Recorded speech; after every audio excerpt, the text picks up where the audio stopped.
Hello everyone, I'm Phoenix Tremayne, and today I'm going to give you your General Hospital Daily Recap for Friday, November the 13th. First, if you haven't done so, please take a minute to subscribe. If you have subscribed, thank you very much. I do appreciate it. Please hit that like button because it causes YouTube to send more people our way. You can also become a member where you get exclusive videos, early access to videos, and more by hitting that join button where you'll see a video that tells you all about the great perks of being a member.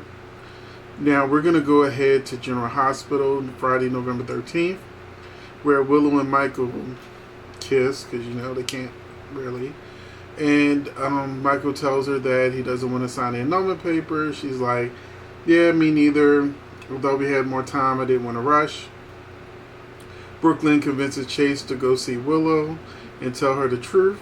And so he tags along with her, but she's like, before you go see Willow, why don't you, give me some moral support as I talk with my dad. Phyllis tells Nina that her baby survived. She gave her the necklace, and she wasn't there for the actual birth, so there's still hope there could be twins, that Willow's a twin. She wasn't there for the actual birth, but she is the one that gave the baby to the family and gave the baby the necklace, but part of the rules of her handing the baby over was that she didn't know the names of the people, so it was like an anonymous giveaway. And then she also mentioned that she was one of 3 nurses.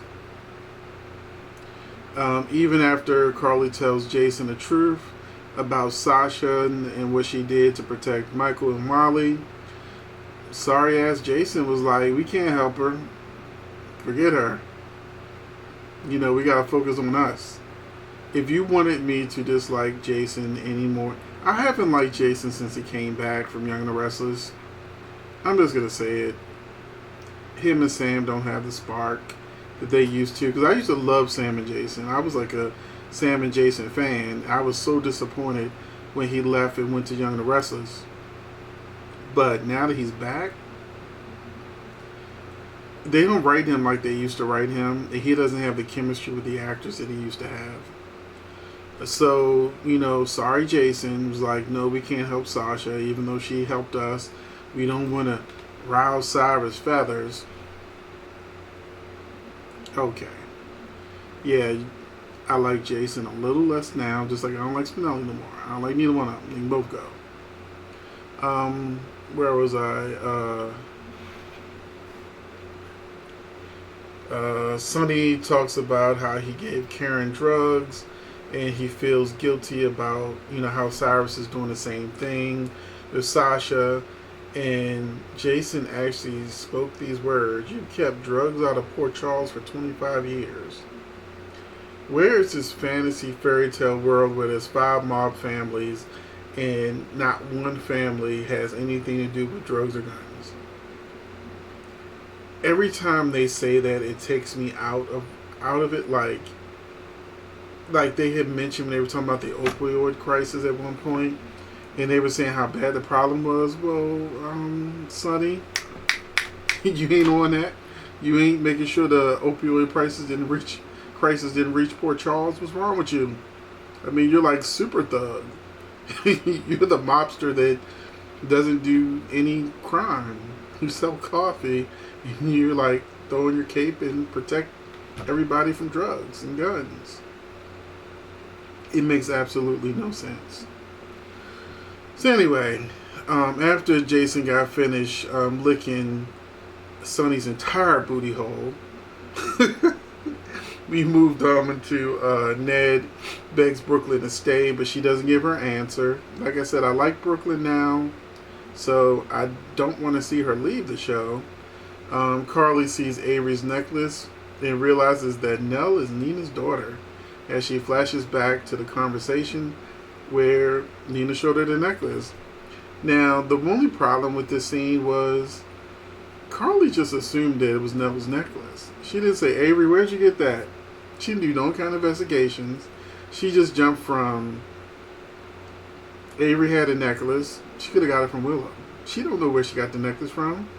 To, oh crap, she didn't even do a flash and remember seeing like the little girl version of Nell had the necklace when she visited that one time, or Nell just like when she was in a courthouse and she had the necklace on. She didn't suddenly remember other times that she just jumped to, oh, Nell's Nina's daughter. Even as Nina herself lost all hope that she could find her daughter, since the last person who had a connection to her daughter doesn't know who she gave her baby away to. Lock her up. So, finally, at the very end of the episode, Chase barges into the room where Michael and Willow is, as they're about to have sex for the second time. So even though I see Michael and Willow look like they have passionless, boring sex, I guess it was good enough for a second time, or maybe Willow was just suffering from a drought. I don't know. But he barges in and looks shocked, as if they haven't been married for how long? Did Willow ever tell Michael, "Oh, we're married, we're not having sex. We're just married." He's seen them out on dates. They're married. Chase thought that she was waiting for him. He couldn't have thought that, because he's been doing everything in his power to chase her away. So that happened. But then also I have another theory that I wanted to talk about really quickly. So this is a random thought. Now that Michael and Willow have had sex finally, I'm going to assume that the sex was boring. She's probably going to learn the truth and go back to Chase and find out she's pregnant. And she won't know who the daddy is, Chase or Michael. Or she'll end up pregnant and know it's Michael's baby. And because Chase most likely will find out that Finn is his dad, and he'll be all upset over that she won't want to take his kid from him. So, I think since the truth does come out next week, that this will be like the perfect time for the couples to split. Sasha, I didn't mention Sasha. Sasha is with Cyrus. Some people are loving this on Twitter right now, that Cyrus gave her some new drugs and she was all excited and happy. Brando tried to talk Cyrus out of smashing Sasha, and Cyrus is looking at him like he's crazy, like, go home. Your services aren't needed anymore tonight. And so Brando's just guarding the door outside. I don't remember seeing a scene where Brando actually convinced Cyrus to let him stay, but when I see Michael and Willow, that fast forward button is strong, so I may have accidentally skipped that moment with Brando and Cyrus. However, Sasha ends up having a drug overdose after she's like arguing with Cyrus, because Cyrus was just about to get it. She was like, come on, get some, I'm ready. Forget the cocoa vine that he was cooking. You about to cook this kitty. But, heat this kitty up. So as Sasha was trying to throw the whop at him, Cyrus is like, so are you doing this because you're trying to hurt someone, or you're trying to hurt yourself?